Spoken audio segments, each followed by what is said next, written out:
Gracias, bien? Eduardo. Gracias por invitarme. No, gracias a usted. ¿Opinión sobre el tema saqueos? ¿Es saqueo o es robo?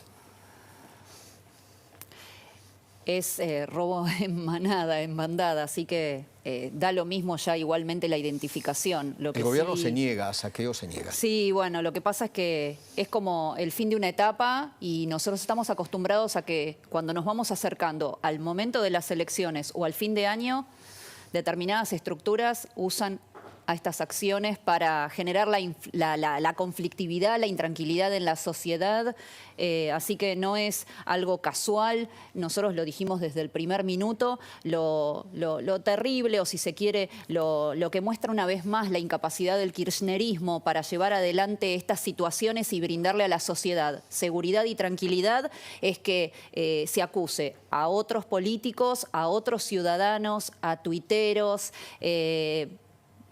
Si tenés la suma del poder público y no podés identificar quiénes son los responsables o no querés, y además encima acusás a otros cuando esto es producto de que hambreaste al pueblo argentino hasta límites que nosotros nunca conocíamos, y bueno, definitivamente esta gente se tiene que ir. Cerruti dijo que el responsable era Milei y usted, ¿no? Sí. O ustedes. Sí.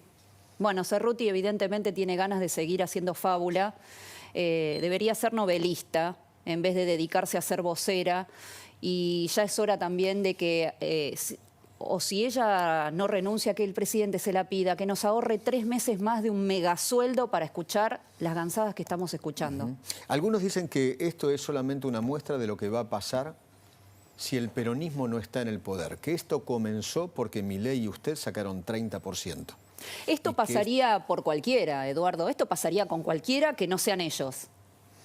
De hecho, el mismo gobierno está mostrando que son 2, 3, las facciones que vos quieras peleando entre ellos. Ahora están aglutinados un tiempo nada más detrás de Massa, pero ellos mismos se contradicen constantemente.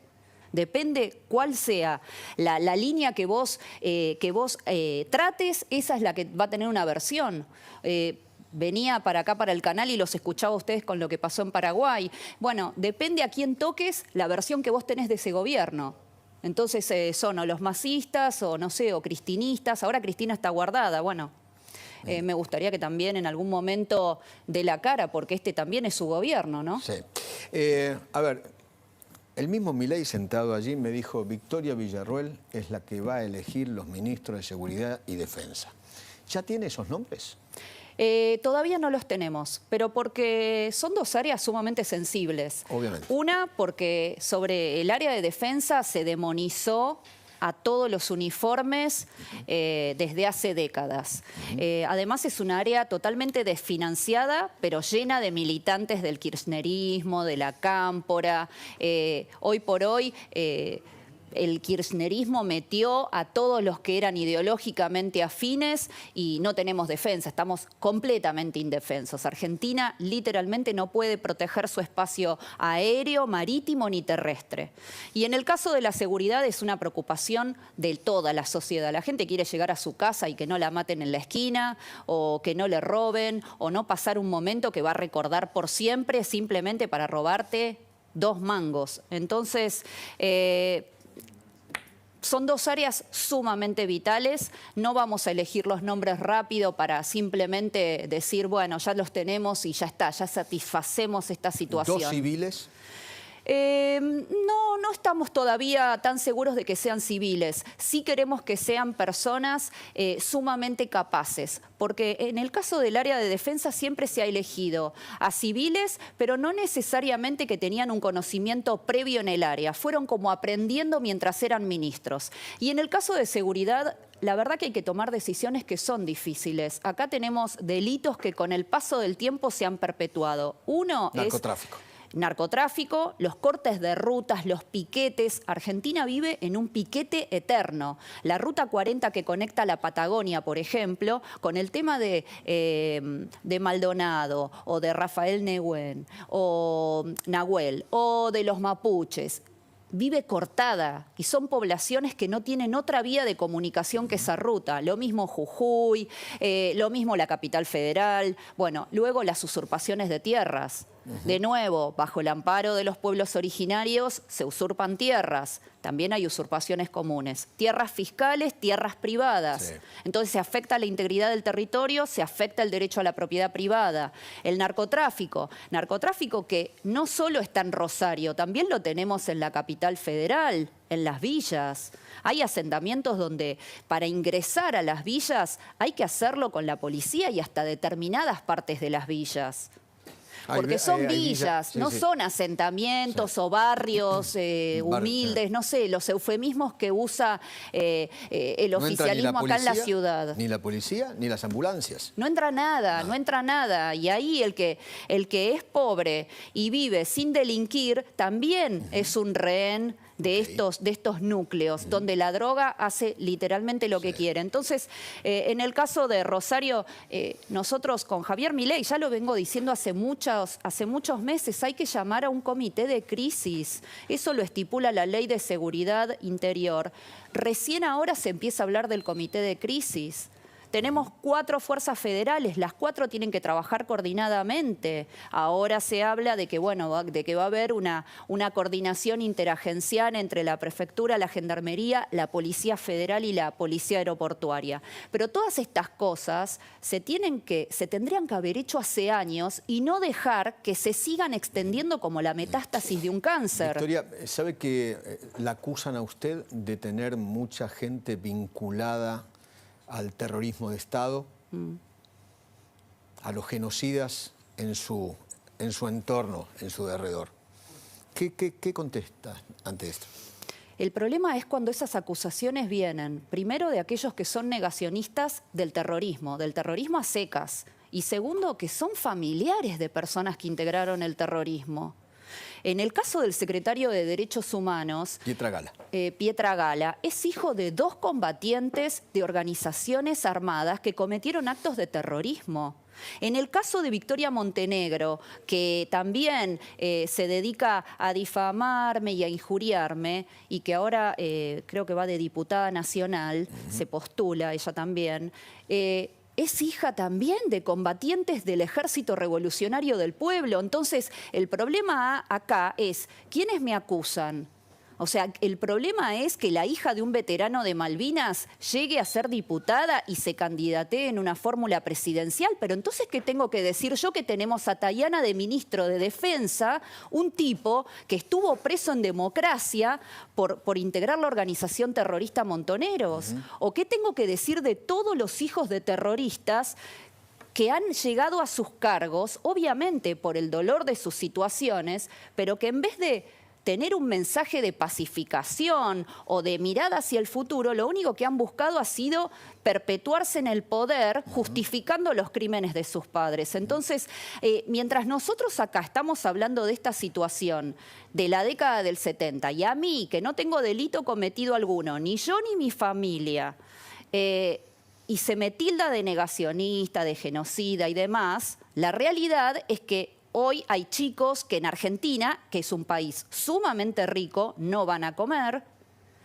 Hoy tenemos que la discusión política está totalmente desvirtuada porque no estamos hablando de lo importante. Lo importante es cómo salimos de esta debacle, cómo garantizamos la seguridad al pueblo argentino, por qué los chicos no tienen clases adecuadamente o qué contenidos aprenden. Entonces, sinceramente creo que todo el tema de la acusación que se me hace por el negacionismo y demás es simplemente humo para no tratar los temas que son importantes y que son responsabilidad de este gobierno. Usted prometió que el 11 de diciembre todos aquellos que están detenidos, exmilitares que están detenidos, ¿se van a su casa? No, ¿cómo voy a prometer eso? No sé dónde pude haber dicho eso porque no es cierto. Lo que sí creo es que como abogada, vos también lo sos, Eduardo, nosotros como abogados sabemos que la ley penal no puede ser aplicada con retroactividad y eso ha ocurrido en los procesos denominados de lesa humanidad. Y en eso tengo que serte muy clara. Y yo te lo dije en tu programa hace 1000 años cuando vos me entrevistaste en el 2011 por primera vez. Yo no quiero que le violen los derechos humanos a nadie y eso implica que tampoco estoy de acuerdo en que se los violen a los terroristas, que debieran ser juzgados también siguiendo los antecedentes que ha creado la Corte para estos juicios. Entonces, apliquemos la ley para todos y apliquémosla respetando los derechos humanos, porque al menos yo no me voy a convertir en aquello de lo cual me están acusando. Rol de las Fuerzas Armadas, según su visión, ¿cuál Mirá, va a ser? Las Fuerzas Armadas, en la 8ª extensión territorial del planeta, que es Argentina, literalmente hoy no existen. El presupuesto que nosotros tenemos esta mosca que No, está, es tremendo. está a pleno. Está tremendo. Nosotros tenemos el menor presupuesto en defensa de toda la región. Tenemos el 0.6. ¿Qué queremos hacer con Javier Milei? Bueno, primero llevarlo al promedio que tiene la región. Quiero que en un lapso de 8 años lleguemos al 2%. O sea, que los barcos de la Armada puedan navegar, que los aviones de la Fuerza Aérea puedan volar, ¿no? Así es. Que el ejército tenga lo que necesite. Que haya gas en las unidades militares y no como pasa en algunas unidades militares del sur, de la Patagonia, que en pleno invierno no tienen gas.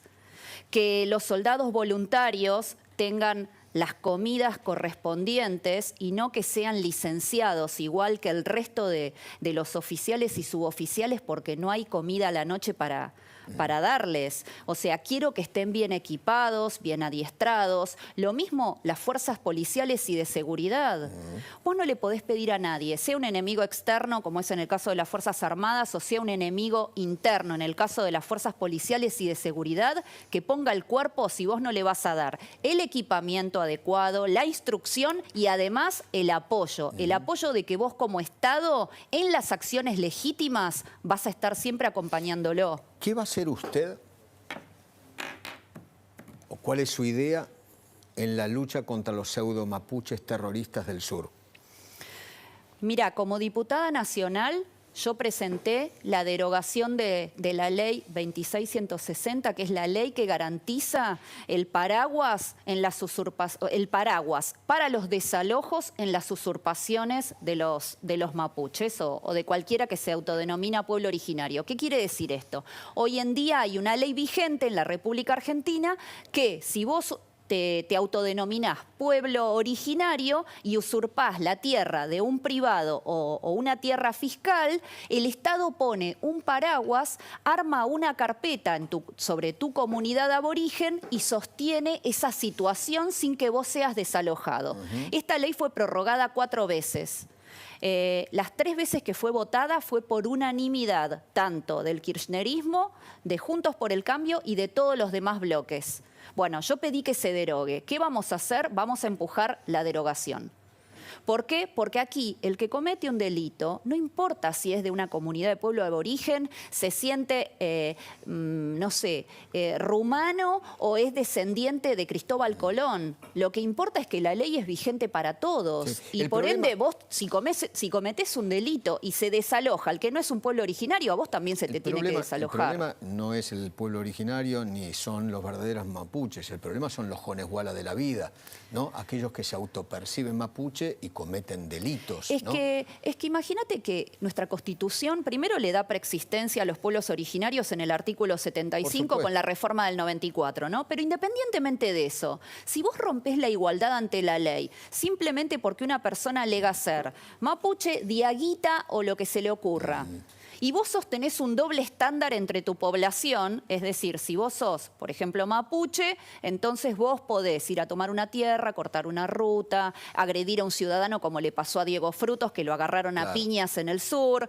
o si vos sos un huinca, es decir, un blanco, o un, no sé, no sos aborigen, entonces a vos sí te cae todo el peso de la ley. Bueno, eso no puede ser. Victoria, este gobierno ha hecho preacuerdos con China en materia de equipamiento militar. Si ustedes llegan al gobierno, ¿qué hacen? Mira, primero enterarnos cuáles son los preacuerdos, porque vos sabés que tenemos la base china en Bajada del Agrio, en Neuquén, y es un acuerdo secreto. Así que me gustaría tomar conocimiento de qué es lo que firmó el gobierno de Cristina Fernández de Kirchner en su momento y que luego fue ratificado durante el de Macri. Por supuesto, tenemos en claro que China tiene una capacidad militar que Argentina, con el 0,6 de su presupuesto, no tiene. O sea, nosotros literalmente estamos en una situación de tal indefensión que así vinieran dos tipos con boleadoras, nos ganan en cualquier combate.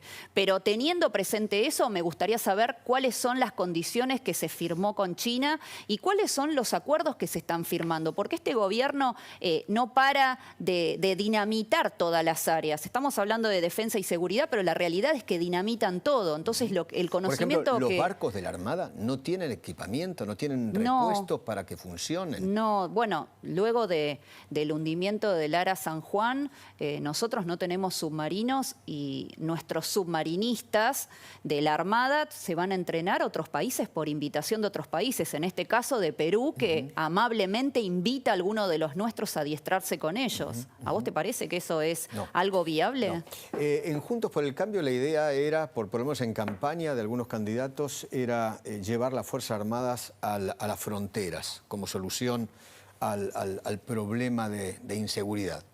¿Ustedes harían lo mismo? No. Las Fuerzas Armadas no están para custodiar las fronteras. Además tienen un impedimento de actuar dentro de nuestro territorio. Por la Ley de Defensa Nacional, las Fuerzas Armadas solamente pueden actuar en situaciones especialísimas. Una es contra un agresor externo y la otra es ante el estado de sitio. Pero las Fuerzas Armadas no están para custodiar las fronteras. Para custodiar las fronteras está la Gendarmería. Gendarmería la cual se sacó de las fronteras para traerla al conurbano. Entonces, ante los delitos que son de tipo común, los primeros que tienen que responder son los gobernadores o el jefe de gobierno en el caso de la ciudad de Buenos Aires. Son la primer barrera de contención del delito. Luego vienen las fuerzas federales. La Policía Federal, la Gendarmería, la Prefectura y la Policía Aeroportuaria. Aquí se ha invertido todo y los gobernadores nunca se hacen responsables de esta situación. Y eso lo vemos claramente en provincias como Santa Fe o como la provincia de Buenos Aires, donde ahora está pasando de todo. Gabriel. Buenas tardes, gracias Edu. Buenas tardes Victoria, gusto saludarla. Hola Gabriel. Muchos son los temas de seguridad que preocupan a todos, pero me permito puntualizarle tres para que si nos puede dar una definición cortita. Una es qué trabajo piensan hacer o qué plan tienen en materia de prevención del narcotráfico, aviones que ingresan por la frontera, etcétera. Segundo, cárceles, inteligencia penitenciaria. Y tercero, régimen penal juvenil. Bueno, vamos por las cárceles. Nosotros entendemos que hay sobrepoblación en las cárceles, tanto en el sistema penitenciario federal como en los servicios penitenciarios de las distintas provincias. Esta situación es violatoria de los derechos humanos. Más allá de que una persona haya cometido un delito o no, vos no tenés por qué dejarla en condiciones inhumanas mientras está privada de su libertad. Entonces, nosotros lo que sostenemos es, por supuesto, la construcción de cárceles de gestión pública y privada. Es decir, que tengan determinados servicios que son llevados adelante por un tercero que no es el Estado. Esto hay que hacerlo inevitablemente porque claramente la construcción de megacárceles tampoco da resultado. O sea, creo que hay que construir centros carcelarios más pequeños y también diferenciados según cuestiones como, por ejemplo, el grado de peligrosidad, adicciones, etcétera. Tengamos presente también que en el desmadre carcelario, una de las cosas que ha pasado está relacionada con el tema de la ideología de género y entonces un hombre que se autopercibe mujer termina detenido en una cárcel de mujeres y, como ha pasado, deja embarazadas después a otras reclusas. Bueno, esta situación que sinceramente contradice el sentido común también es una de las cuestiones que hay que abarcar y que este tipo de gobiernos de corte progresista no quieren tocar. Respecto del narcotráfico, Mira, estamos todos conscientes de que el inicio del consumo, y lo hablábamos hace pocos días atrás, y te escuché a vos y a Eduardo con una nota que había salido en un medio, en La Nación, sobre el inicio cada vez más temprano de las adicciones. Bueno, definitivamente el Estado no puede seguir haciendo la plancha en esta cuestión, más cuando tiene recursos para hacer campañas de todo tipo, campañas millonarias, y no hay ningún tipo de campaña para desalentar el consumo de drogas. Entonces, creo que hay que hay que atacar el tema desde todas las fases, desde la anticipación, la prevención, la contención, la rehabilitación. Hay que tener en claro que esto no es un problema, además, que desgraciadamente se vaya a resolver inmediatamente. Victoria, usted como mujer, ¿qué opina del Ministerio de la Mujer? Mira, el Ministerio de la Mujer es un embudo de ingresos públicos. No mejoró la situación de las mujeres, pero sí mejoró la situación de las que están contratadas allá adentro. Entonces, cuando vos ahí analizás que es una política de Estado que traspasa transversalmente a todo el Estado, no hay mejora en absolutamente nada, porque la violencia, igual para mí y para muchos, la violencia no tiene género. Entonces, entiendo que, por supuesto, hay situaciones en las cuales la mujer es víctima, pero también hay niños que son víctimas, también hay ancianos que son víctimas, y hombres y discapacitados. Entonces, me parece que cuando creamos estas diferenciaciones, rompemos la igualdad ante la ley y le hacemos un grandísimo daño al sistema democrático. Y la pauta está dada en que están aferradas con uñas y dientes a este tipo de ministerios, las mismas que cuando Cecilia fue despedazada y tirada a los chanchos, no aparecieron en ningún momento. Y cuando a Morena la mataron con 11 años para robarle una mochila, estas no levantaron la voz nunca. Entonces, cuando vos analizás que en algunos casos la mujer es víctima, pero cuando es víctima, las que lucran con nosotras no aparecen, bueno, definitivamente queda claro que no sirve para nada. Van a decir que usted es fascista. Bueno, no sé qué decir a eso, porque si hay algo que hago es, primero, respetar el sistema democrático, invocar constantemente la Constitución, invocar constantemente las leyes y el respeto a los derechos humanos. Evidentemente, en la Argentina del revés, los violentos y los corruptos son los que nos caratulan a los demás de esa forma. ¿Guada? ¿Qué tal, Victoria? ¿Cómo estás? Buenas tardes. Hola, Guada. ¿Qué opinas te llevo a la campaña, ¿no? ¿Qué opinas de los dichos de Patricia Bullrich sobre que hay gestos de un potencial acuerdo político entre Massa y Milei y que más que una polarización es un abrazo? Mira, Guada, la verdad es que cuando se votó la ley de alquileres, antes de que Javier Milei y yo ingresáramos al Congreso, los que acordaron la ley de alquileres fueron Juntos por el Cambio con el kirchnerismo. Y el presupuesto este año se votó con la aceptación de Juntos por el Cambio, un presupuesto que era un dibujo completo. Y si yo te dijera la cantidad de leyes que salen en el Congreso, que salen con resolución favorable, con una votación ampliamente mayoritaria, con el voto de Juntos por el Cambio, y son leyes del kirchnerismo, esa afirmación cae por el peso en sí mismo de los hechos. Lo que dicen, Victoria, es que ustedes le están pegando más a Patricia Bullrich que a Sergio Massa. Y eso llama poderosamente la atención. Bueno, no, ¿por qué a Massa no le pegan? No es mi caso, no es mi caso. ¿Y Javier Milei? Yo les pego... No, y Javier también ha tenido... a ver, cuando Javier en todo momento encomiaba a Patricia, eso no era tan resaltado como es ahora. Ahora estamos a 2 meses de la campaña. Me parece que Juntos por el Cambio tiene que dejar de colgarse de nosotros y empezar a armar su campaña sin pensar en que nosotros somos una amenaza para ellos. Está bien, pero fue el propio Milei que dijo que iba a nombrar a Macri embajador plenipotenciario. Bueno, pero la decisión es de Macri y eso es un espacio que no somos nosotros. Él puede tener una consideración especial para Mauricio Macri y eso no significa que nosotros estamos avanzando sobre ellos. En ese mismo sentido, ¿Macri no es la casta? si ustedes van contra la casta? Mira, yo no lo conozco a Macri y no se lo hubiera ofrecido y no se lo hubiera propuesto. Ok. Respeto que Javier lo haga y, por supuesto, nosotros no tenemos que pensar en todo por igual. Si hay algo en lo que prima en nuestra relación, y creo que siempre se ha visto, es la libertad de pensamiento. Ok. No pensamos en todo por igual. Ahora, de nuevo, creo que Juntos por el Cambio se tiene que circunscribir a su campaña, que bastante complicada está, como está la nuestra y como está la de cualquiera que acá quiera hacer campaña. ¿Qué piensan hacer ustedes con el tema menores? Bueno, la edad de imputabilidad de los menores, nosotros queremos bajarla a 14 años. Si un menor comete un homicidio y luego no va detenido cuando es un delito sumamente grave, hay algo que está fallando, porque a los 14 años vos tenés conciencia de tus actos y entendés la imputabilidad de los mismos. Los 14 años de ahora no son lo mismo que los 14 años de la década del 50. Probablemente. O del 60 o del Probablemente, 70. sí, exactamente. Pero eso no significa Ahora, que no sea un delito sumamente grave y que deba responder. Por eso. Ahora, Ahora, ¿no es más los sencillo? institutos de minoridad Sí. también hay que reformarlos. Ahora, ¿no es más sencillo como en Estados Unidos? Delito de adulto, pena de adulto.